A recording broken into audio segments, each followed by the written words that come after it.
Salam Kristus. Sekali lagi kita akan masuk dalam pengertian firman Tuhan di dalam Filipi, buku Filipi chapter 1, Filipi bab 1. Surat Paulus kepada jemaat Filipi. Saya akan baca untuk kita dan lihat di screen dari ayat 1 sampai 30, karena ada 30 ayat dalam bagian ini.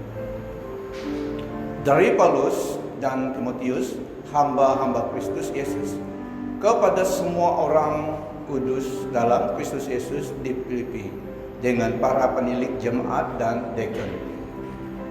Kasih karunia dan damai sejahtera dari Allah Bapa kita dan dari Tuhan Yesus Kristus menyertai kamu. Aku mengucap syukur kepada Allahku setiap kali aku mengingat kamu, dan setiap kali aku berdoa untuk kamu semua. Aku selalu berdoa dengan sukacita. Aku mengucap syukur kepada Allahku karena persekutuanmu dalam berita Injil, mulai dari hari pertama sampai sekarang ini. Akan hal ini aku yakin sepenuhnya, yaitu Allah yang memulai pekerjaan yang baik di antara kamu akan meneruskannya sampai pada akhirnya pada hari Kristus Yesus. Memang sudahlah sepatutnya aku berpikir demikian akan kamu semua, sebab kamu ada di dalam hatiku, oleh kerana kamu semua turut mendapat bagian dalam kasih karunia yang diberikan kepadaku, baik pada waktu aku dipenjarakan maupun pada waktu aku membela dan meneguhkan berita Injil. Sebab Allah adalah saksiku betapa aku dengan kasih mesra Kristus Yesus merindukan kamu sekalian. Dan inilah doaku, semoga kasihmu makin melimpah dalam pengetahuan yang benar dan dalam segala macam pengertian, sehingga kamu dapat memilih apa yang baik, supaya kamu suci dan tak bercacat menjelang hari Kristus, penuh dengan buah kebenaran yang dikerjakan oleh Yesus Kristus untuk memuliakan dan memuji Allah. Aku menghendaki saudara-saudara supaya kamu tahu bahwa apa yang terjadi atasku ini justru telah menyebabkan kemajuan Injil, sehingga telah jelas bagi seluruh istana dan seluruh orang lain bahwa aku dipenjarakan karena Kristus. Dan kebanyakan saudara dalam Tuhan telah beroleh kepercayaan karena pemenjaraanku untuk bertambah berani berkata-kata tentang firman Allah dengan tidak takut. Ada orang yang memberitakan Kristus karena dengki dan perselisihan, tetapi ada pula yang memberitakannya dengan maksud baik. Mereka ini memberitakan Kristus karena kasih, sebab mereka tahu bahwa aku ada di sini untuk membela Injil. Tetapi yang lain karena kepentingan sendiri dan dengan maksud yang tidak ikhlas, sangkanya dengan demikian mereka memperberat bebanku dalam penjara. Tetapi tidak mengapa, sebab bagaimanapun juga Kristus diberitakan baik dengan maksud palsu maupun dengan jujur. Tentang hal itu aku bersukacita, dan aku akan tetap bersukacita, karena aku tahu bahwa kesudahan semuanya ini ialah keselamatanku oleh doamu dan pertolongan Roh Yesus Kristus. Sebab yang sangat kurindukan dan kuharapkan ialah bahwa kamu dalam segala hal tidak akan beroleh malu, melainkan seperti sedia kala, demikian pun sekarang Kristus dengan nyata dimuliakan di dalam tubuhmu, baik oleh hidupmu maupun oleh baik oleh hidupku maupun oleh matiku. Saya ulangi ayat 20. Sebab yang sangat kurindukan dan kuharapkan ialah bahwa aku dalam segala hal tidak akan beroleh malu, melainkan seperti sedia kala, demikian pun sekarang Kristus dengan nyata dimuliakan di dalam tubuhku, baik oleh hidupku maupun oleh matiku.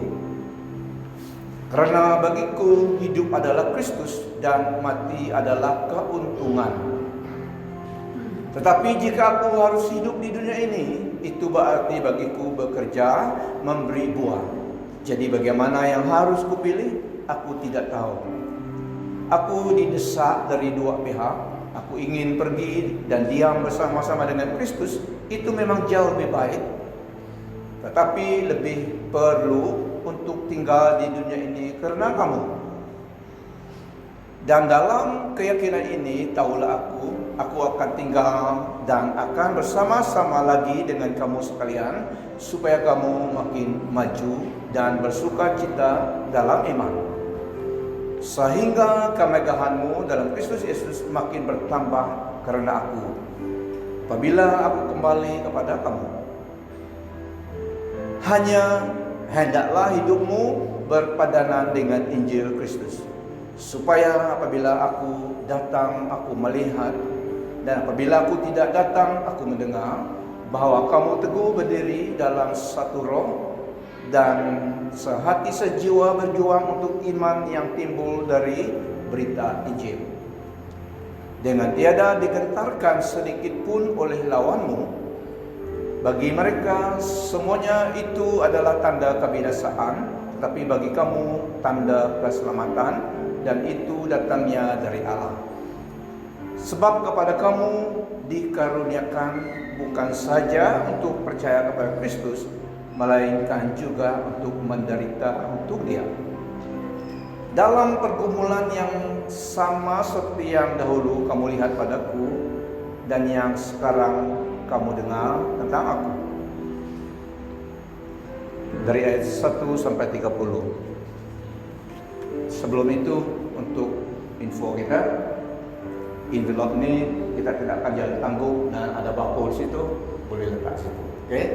Saya pun lipas tadi karena biasanya jalan tangguh. Oke, so yang Anda bawa sembahan mereka boleh simpan dalam bakul itu. Nah, Bapak Ibu Saudari, ini adalah surat Rasul Paulus kepada jemaat di Filipi.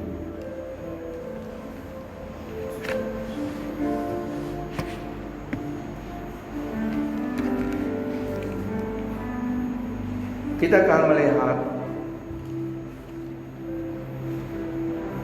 dari ayat 1 sampai 30.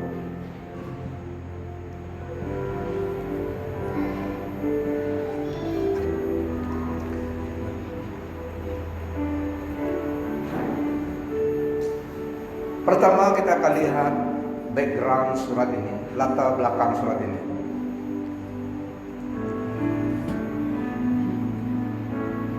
Allah kita ada Allah yang kudus. Saya ingin membawakan dengan satu penyembahan singkat, yaitu Holy, Holy. Di dalam hadirat Tuhan itu sangat sesuatu masa yang sangat istimewa. Amen. Firman Tuhan juga mengatakan, one day in your court is better than 1,000 days elsewhere. Sehingga ada yang menciptakan lagu, satu hal yang kurindu. Haleluya. You are holy, holy. Are you Lord God? Jemaat Tuhan silakan. Almighty, what is the Lamb? What is the Lamb? You are holy, holy. Are you Lord God Almighty? What is the Lamb? What is the Lamb? You are holy, holy. Are you Lord God Almighty? What is the Lamb? What is the Lamb? Amen. Tuhan silakan duduk. Bapak Ibu Saudari, di dalam bagian surat ini, latar belakang ataupun background surat Filipi, Filipi diletak di Eastern Macedonia. Kita lihat map baru kita tahu. Banyak kita ataupun semua kita belum ke Macedonia. Oke, tapi dalam YouTube kita pergilah. Kota Filipi diletak di Eastern Macedonia, ini tempatnya. Dan gereja ini, gereja Filipi, didirikan oleh Rasul Paulus dan tim pelayanannya. Dalam surat ini, ikatan persaudaraan sangat kuat. Persaudaraan Rasul Paulus dengan jemaat Tuhan di Filipi. Mereka setia membantu Paulus dalam pelayanannya dengan keuangan dan doa mereka yang kita telah baca tadi. Dan Paulus menulis surat ini dari penjara. Dia sedang dalam penjara di Roma. Dia menulis surat ini dari penjara, dan Epaphroditus, seorang daripada Filipi sendiri, dia yang menghantar surat ini kepada jemaat Tuhan di sedang Filipi, dan juga menghantarkan pemberian kasih keuangan daripada jemaat Tuhan Filipi kepada Rasul Paulus yang di penjara. Dan kita lihat sampai surat ini. Dalam surat ini, nada dalam surat ini adalah penuh dengan ucapan syukur. Meskipun Rasul Paulus di dalam penjara, tetapi dalam nada dalam surat ini adalah penuh dengan ucapan syukur kepada Allah, dan juga berterima kasih kepada jemaat Filipi atas kerjasama, atas partnership mereka, persekutuan mereka dengan Paulus dalam pelayanannya. Mereka mengambil bagian dalam pelayanan Paulus dengan doa dan bagian memberi keuangan support dia. Paulus menulis surat ini juga memberi petunjuk, memberi nasihat, sebab ada masalah dalam gereja waktu itu dengan ajaran Judaism. Judaism ini adalah ajaran agama di Israel, Judaism. Dan ajaran itu masuk dalam gereja yang didirikan oleh Rasul Paulus, dan itulah Rasul Paulus memberi surat ini, beri petunjuk ajaran tentang ajaran itu yang tidak seharusnya diikuti, tidak seharusnya yang mengelirukan iman mereka, tetapi kepada Yesus Kristus. Dan juga ada sifat-sifat duniawi dalam gereja. Dan kedua masalah ini, kedua isu ini yang ingin mengelirukan, merusakkan iman jemaat Tuhan di Filipi. Makanya Rasul Paulus menulis surat ini kepada mereka. Dan dalam surat ini juga penuh dengan ucapan syukur, sukacita di tengah-tengah cabaran, di tengah-tengah keadaan hidup. Rasul Paulus menulis sukacita. Ini adalah satu surat yang agak personal daripada surat-surat yang lain kepada jemaat Tuhan yang lain. Surat Rasul Paulus pada Filipi adalah sangat sepertinya personal kepada mereka. Dan dalam surat ini juga dia memberi petunjuk dan nasihat kepada mereka supaya mereka hidup dalam kerendahan hati. Hidup dalam kerendahan hati sebagai orang Kristen, dan juga dalam melayani Kristus dengan kerendahan hati, humility. Dan dia highlight, dia menegaskan, mengenal Kristus itulah yang melebihi segalanya. Mengenal Kristus. Di dalam ayat 1 sampai 2 kita lihat adalah greeting Rasul Paulus kepada jemaat Tuhan di Filipi. Dia greeting dan ucapan berkat kepada mereka dari ayat 1 sampai 2. Dari ayat 3 sampai 11 Paulus bersyukur kepada Allah atas partnership jemaat Filipi dalam pelayanannya. Dia bersyukur kepada Allah atas sidang Filipi mengambil bagian di dalam pelayanannya, dalam doa dan keuangan support mereka. Mereka memberi support doa dan keuangan. Mereka setia support Paulus dengan support keuangan dan doa. Dalam ini juga kita semua sebagai jemaat diberi peluang, diberi kesempatan untuk partnership dalam pelayanan Tuhan. Itulah juga kita didaftarkan. That's why we belong to a certain local church.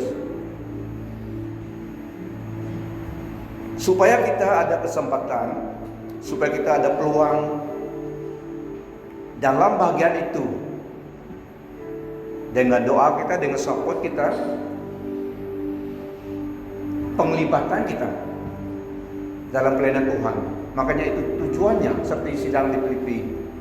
Semua kita diberi peluang kesempatan. Makanya itulah satu kegunaannya, satu faedahnya, satu maksudnya ada anggota-anggota Second Church yang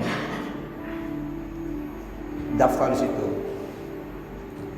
Di dalam ayat 9 sampai 11, Paulus berdoa untuk mereka.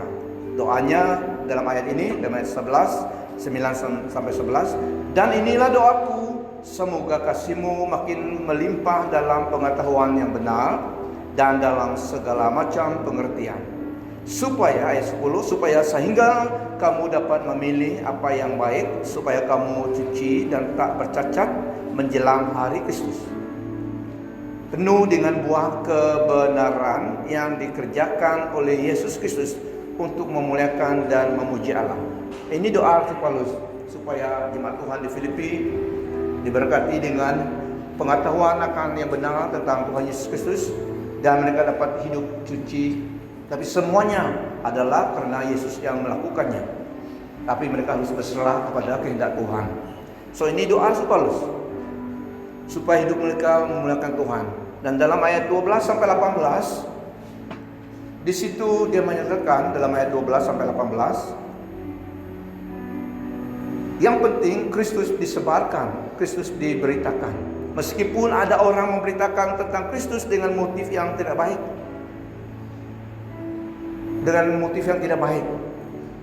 supaya beban Paulus di dalam penjara semakin berat. Tetapi ada yang memberitakan tentang Kristus dengan motif yang baik.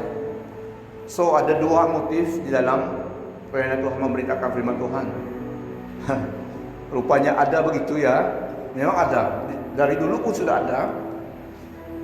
Jadi bagi Rasul Paulus waktu itu ada motif orang yang menceritakan tentang Kristus. Motif mereka bukan tidak ikhlas dan jujur, tetapi supaya lebih memberatkan beban Rasul Paulus dalam penjara. Dalam penjara tidak senang, tapi dalam surat ini Rasul Paulus penuh dengan sukacita, dicatat dalam surat ini.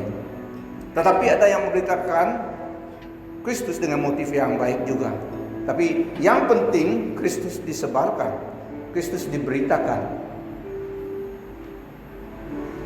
Ayat 19, doa jemaat Filipi menghadirkan pertolongan Allah kepada Rasul Paulus, menghiburkan, menguatkan dia, memberi dia semangat dalam hatinya dan dalam pelayanan bagi Kristus meskipun banyak cabaran dalam hidupnya. Doa jemaat Tuhan di Filipi mengangkat semangat dia, memberi pertolongan daripada Allah kepada Rasul Paulus.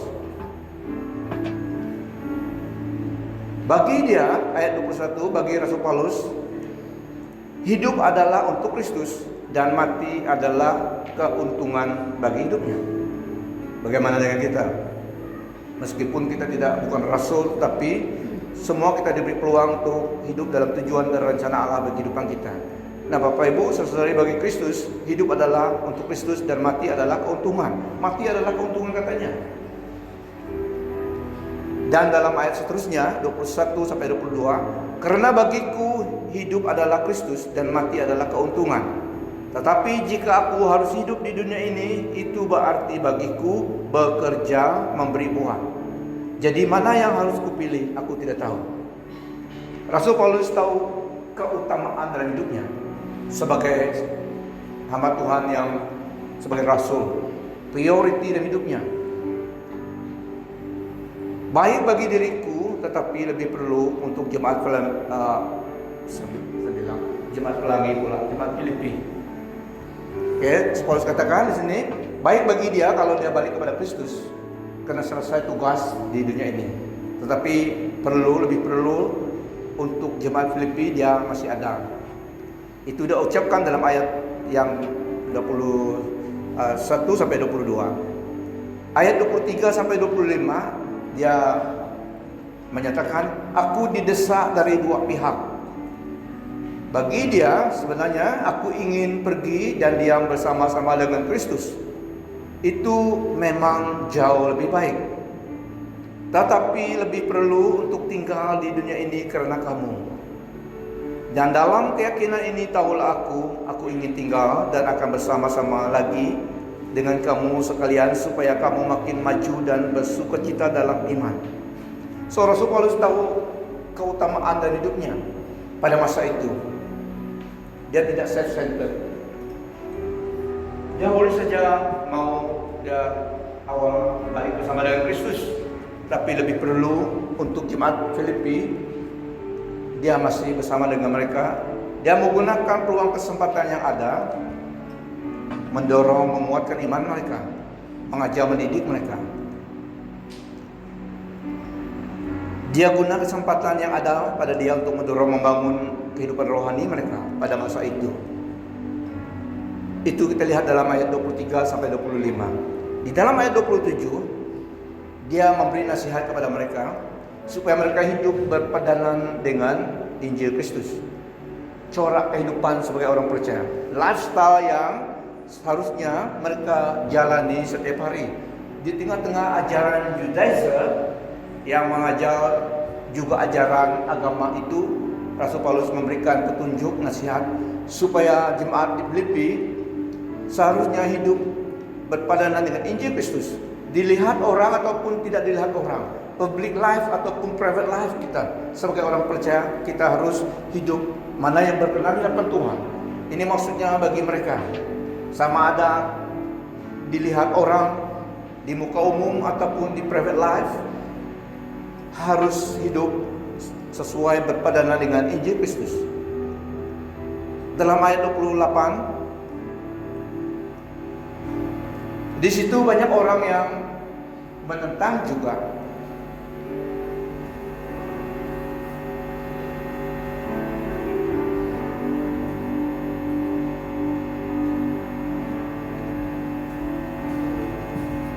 Dalam ayat 28, ada saja orang yang menentang.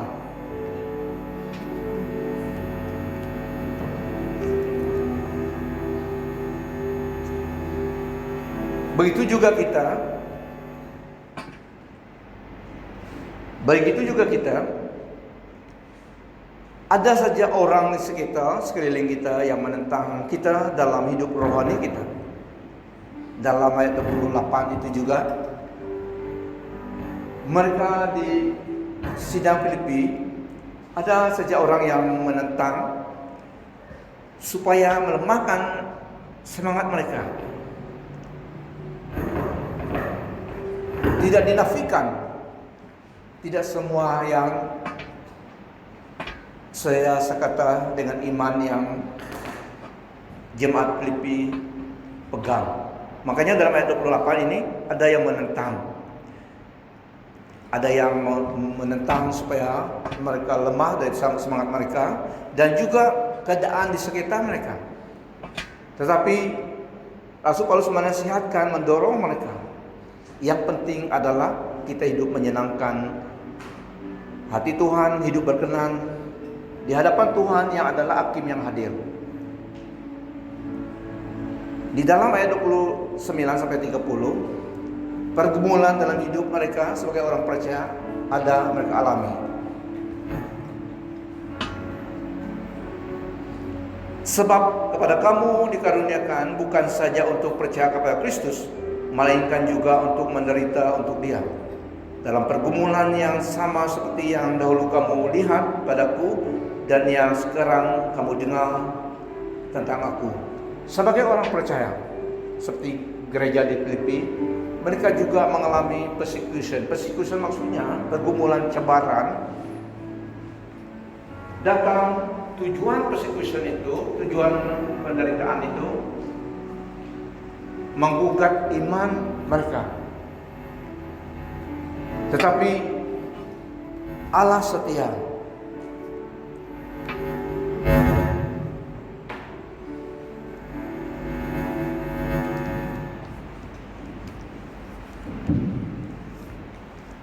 Bapak Ibu Saudari, dalam ayat 28 sampai 30 ada saja orang yang menentang hidup kita di dalam perjalanan kita sebagai orang percaya. Dan ada juga keadaan dan orang di sekitar kita yang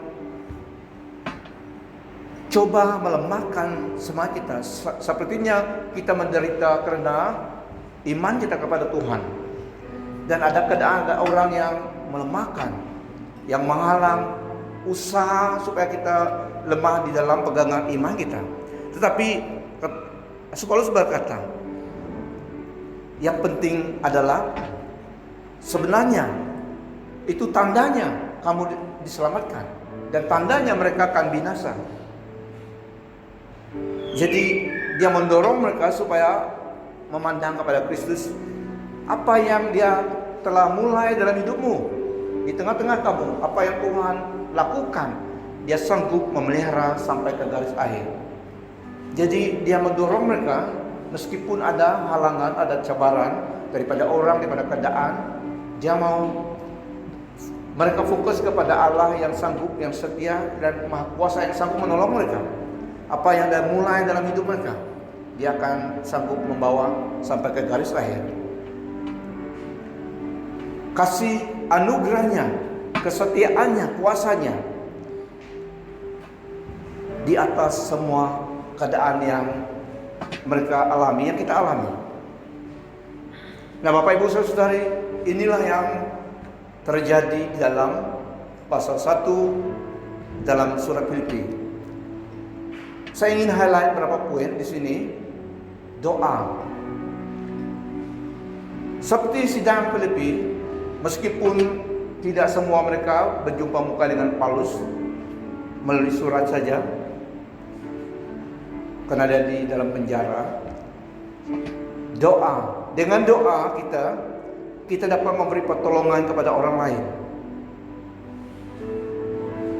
keluarga kita, saudara-saudari kita dapat memberi pertolongan dengan doa kita, mendoakan mereka, keluarga kita, sesiapapun kita mengangkat mereka dalam doa, kita dapat memberi pertolongan Allah disalurkan kepada mereka dengan doa. Dan dengan doa kita juga mendapat pertolongan, kekuatan untuk pribadi kita dari Tuhan. Bukan saja doa kita itu memberi pertolongan kepada orang lain. Ada seorang ibu yang bersaksi dengan doanya juga. Ada anaknya, ini kisah yang nyata. Waktu itu anaknya belum kenal Tuhan. Di saat anaknya itu naik motorbike dan dia pergi dengan kawannya, dia mendoakan dia supaya Tuhan menjaga dia. Selalu begitu. Dan pada suatu ketika anaknya kena accident, tetapi yang herannya, meskipun motonya rusak, tapi dia tidak ada apa-apa. Dari situ dia sadar. Dia ceritakan kepada ibunya. Ibunya ceritakan dia, di saat kamu keluar rumah, saya sudah angkat kamu dalam doa, sehingga anak itu datang mengenal Tuhan. Begitu juga kita dapat menghadirkan pertolongan daripada Allah, daripada Tuhan kita dengan doa kita. So, gunakan doa sebagai orang percaya. Doa ini yang Tuhan berikan kepada kita supaya ada pertolongan daripada Allah kepada orang yang kita doakan. Itulah ada banyak orang yang menerima Yesus menjadi Tuhan dan Juru Selamat. Keselamatan hadir seperti kepada suku kita juga karena orang mendoakan kita. So, doa ini carananya Tuhan gunakan supaya kita connect dengan Tuhan dan memberi pertolongan kepada orang lain, seperti sidang Filipi. Dan doa kita juga mendapat pertolongan, kekuatan untuk pribadi kita dari Tuhan. Kita menghirup masuk dalam roh kita kehidupan Allah dengan doa itu, karena ada connection, ada saluran, ada connection dengan Tuhan, dan kita menghirup masuk, kita ada intake daripada hadirat Tuhan. Makanya Tuhan dalam firman Tuhan selalu dikatakan, menegaskan supaya kita gunakan cara ini, doa itu.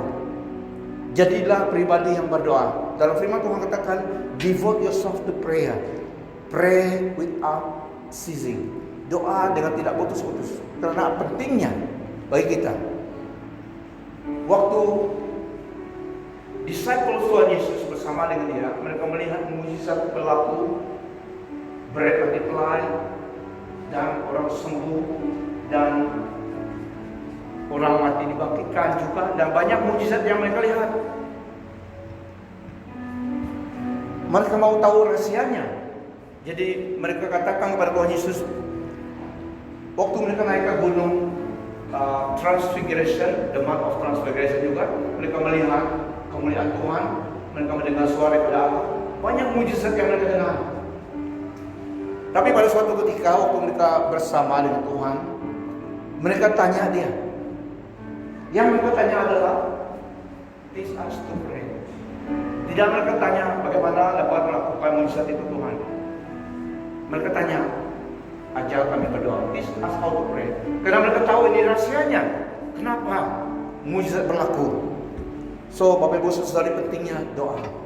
Doa mengubah keadaan. Karena doa itu connect dengan Tuhan, dan Tuhan menghadirkan pertolongannya, keadaan diubahkan. Dengan caranya Tuhan. Nabi Elijah juga berdoa seperti dia adalah seperti kita manusia biasa, kata firman Tuhan.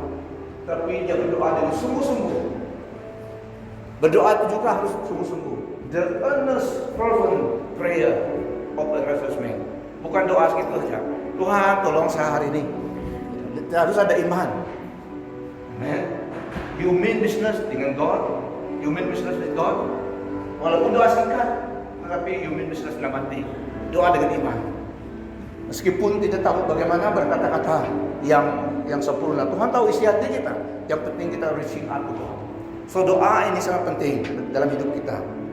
Kita menghirup masuk dalam roh kita dan kehidupan kita, kehidupan Allah sendiri. The breath of God, the life of God into our spirit. Itu yang menguatkan, itu yang menyegarkan. Dan keadaan berubah karena kita menghadirkan Tuhan, tangan Tuhan dapat hadir dengan doa kita. So ini rahasia kita harus kita gunakan. Sebagai orang percaya, doa adalah harusnya sebagian hidup kita. Yang kedua, sidang Filipi dalam surat ini mereka support Rasul Paulus bukan saja dengan doa mereka, tapi dengan keuangan, dengan financial. Mereka mengambil bahagian dalam pelayanan Tuhan dengan Rasul Paulus, menjadi rakan sekerja dengan dia pelayanan Tuhan, support dengan doa dan keuangan mereka. Bapak Ibu Saudara, kita juga connect dengan orang yang kita bagi gift itu. The gift connect us with the receiver. Seperti jemaat Tuhan di Filipi dan dengan Rasul Paulus. Pemberian kita, our love gift connect us to the one we gave our gift. Yang ketiga, apapun pekerjaan kita di dunia ini, kita seharusnya sadar bahwa kita hidup ke arah hidup kekal. Saya ulangi, apapun pekerjaan kita di dunia ini, kita seharusnya sadar bahwa kita hidup ke arah hidup kekal. Dan Tuhan dan tujuan Tuhan untuk hidup kita lah yang kekal kelak. Tuhan dan tujuan Tuhan untuk hidup kita itu yang kekal kelak. Everything yang lain akan begitu saja. Tapi hidup untuk Tuhan dan tujuan Tuhan bagi hidup kita itu yang kita akan raihkan di dalam kekalan kelak. Dari Tuhanlah kita akan menerima upah kekal kita. Meskipun dalam dunia ini Tuhan memberkati usaha tangan kita, tapi digunakan di dunia ini. Pasti Tuhan memberkati usaha tangan kita sebagai orang percaya. Dia memelihara kita. Tetapi upah yang kekal apabila kita masuk dalam hadirat Tuhan yang kekal di surga. Dari Tuhanlah kita akan menerima upah kekal kita. Nah, priority hidup kita, keutamaan hidup kita adalah hidup untuk tujuan Tuhan bagi hidup kita. Semua kita, apapun yang kita lakukan, kita tidak menjadi kapten kapal semua, kita juga tidak bukan menjadi pesta semua, tapi apapun yang kita lakukan dalam hidup ini, disitulah kita dapat melayani Tuhan. Dari Tuhanlah kita akan menerima upah kita. Priority keutamaan hidup kita adalah hidup untuk tujuan Tuhan bagi hidup kita. Kesempatan dan masa yang ada dalam hidup ini adalah daripada Tuhan. Makanya selalu kita hidup living with eternity in view. Meskipun kita gunakan peluang kesempatan melakukan pekerjaan yang terbaik. Kalau kita kerja dengan company, lakukan yang terbaik. Kalau kita dengan pemerintah, dengan lakukan yang terbaik sebagai orang percaya. Seperti lakukan untuk Tuhan. Tapi at the end of the day, tujuan dan rencana Tuhan bagi hidup kita itulah keutamaan hidup kita di dunia ini. Karena itulah yang kita akan raihkan, akan terima daripada Tuhan. The rewards, upah daripada Tuhan. Kalau kita tidak laku apa-apa untuk Tuhan, pasti kita tidak dapat apa-apa juga. Makanya inilah masa investment dalam hidup kita. Melayani Tuhan dengan cara yang ada, seperti sidang Filipi, dan kita semua diberi kesempatan dalam hidup ini untuk melayani Tuhan. Yang keempat, saya ingin sampaikan di sini, kita seharusnya tetap berjuang, tetap setia kepada Tuhan dalam situasi atau keadaan apapun yang kita alami, yang kita hadapi di dunia ini.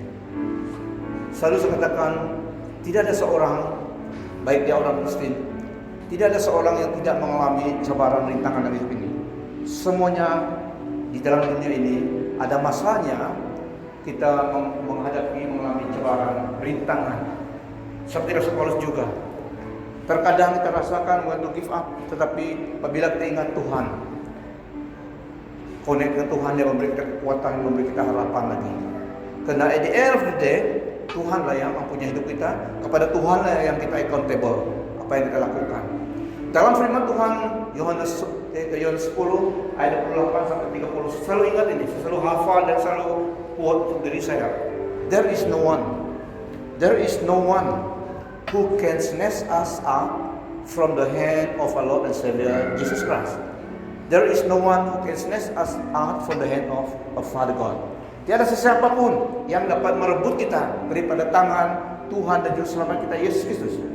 Tiada sesiapa pun yang dapat merebut kita daripada tangan Allah. Tuhan Yesus menyatakan dalam Yohanes 10 ayat 28 sampai 30. Saya selalu ingat itu karena kebenaran yang seperti ini harus kita hafal, harus kita simpan. Karena itu kebenaran yang meneguhkan iman kita, yang menguatkan kita. At the end of the day, Tuhanlah yang segala-galanya. So dalam ayat itu meneguhkan iman saya. Apapun yang kita hadapi, alami, hidup kita dipelihara oleh Tuhan. Karena Dia telah menebus kita. We are God treasured possession. Kita adalah milik kepunyaannya Tuhan, hartanya Tuhan, ditebus oleh darahnya. Kita adalah miliknya. So Dia berkuasa, Dia berhak menjaga, memelihara kita, karena kita adalah kepunyaannya. Dia katakan no trespass, iblis tidak dapat. Amen. Karena kita adalah milik kepunyaan Tuhan. Dan saya katakan Bapak Ibu Saudari, terkadang kita mengalami cobaan rintangan dalam hidup ini, bukan berartinya kita berdosa. Bukan karena dosa kita mengalami cobaan rintangan dalam hidup kita. Itu adalah keadaan di dunia ini. Seperti dalam sidang Filipi, mereka juga mengalami persecution dengan, yaitu sesuatu keadaan dan orang yang ingin melemahkan iman mereka. Bukan artinya seorang itu menghadapi rintangan sebarang dalam hidupnya, dia kena dosa, dia tidak. Makanya kita tidak menghakimi orang.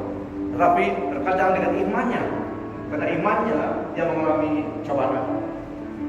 Tetapi anugerah dan kasih dan kuasa Tuhan melebihi semuanya. Tuhan tidak membiarkan milik kepunyaannya dibiarkan gitu saja. Dia pasti memberi pertolongannya. Dia pasti membuka jalan keluar. If not, tiada siapa yang dapat menentang rintangan dugaan dalam hidup ini. Tetapi karena Tuhan setia beserta kita, Dia memberi kemampuan, Dia yang beserta kita. Roh Kudus Tuhan diberikan kepada kita, firman-Nya diberikan kepada kita. Kita ingat firman Tuhan, kita melakukan, kita berserah kepada Tuhan, semakin dekat kepada Tuhan. Dia setia memelihara kita. If God is for us, who can be against us? Firman Tuhan mengatakan, Dia di luar ciptaannya Dia sanggup memelihara kita sebagai biji matanya karena kita adalah milik kepunyaannya. Dia berkuasa dan dia sanggup memelihara kita. Bagaimana kita tahu firman-Nya memberi kita confident itu? Kita cuma buat firman-Nya kepada dia.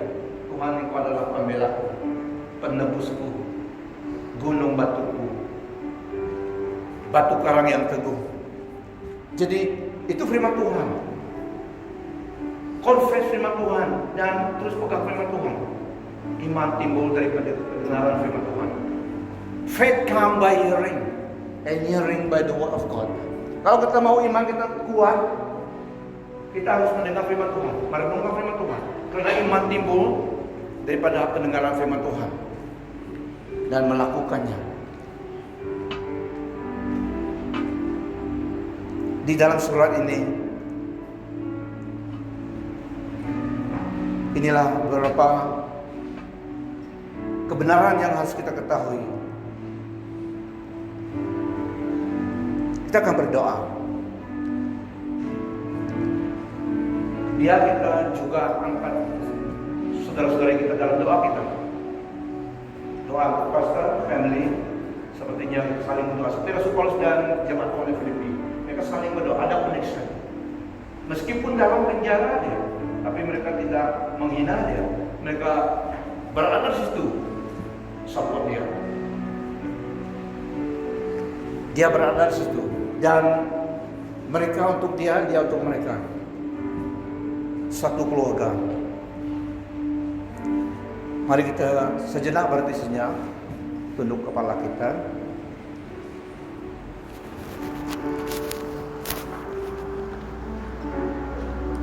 Karena Kristus telah bangkit, Roh Kudus telah datang. Ada hari esok. Sepanjang perjalanan kita sampai kepada heavenly soul, pantai kekal. Dia tetap Allah yang memelihara kita. Dia telah melakukannya dan dia akan terus melakukannya. Itulah Allah kita. Dia di luar ciptaannya. Dia melihat semuanya.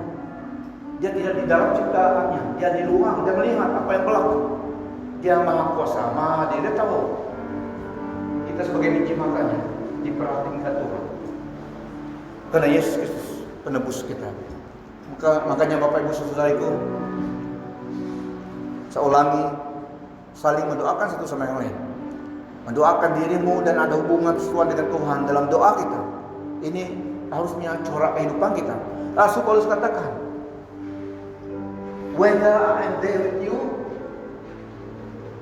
waktu saya bersama dengan kamu saya lihat, waktu saya tidak ada sama dengar bahwa kamu setia kepada Tuhan. So biarlah itu yang menjadi lifestyle hidup kita, saling mendorong membangun satu sama yang lain di public life, private life. Biarlah yang Tuhan yang senantiasa kita sadar melihat kita. Di dalam semuanya, anugerah kasih Tuhan, kuasa Tuhan, kesetiaannya memelihara kita. Itulah yang memberi kita kemenangan daripada kemenangan setiap langkah yang kita langkahi. Karena Dia Allah kita, Bapa surgawi kita, mengasihi kita, memelihara kita. Dia melakukannya karena itu kehendaknya.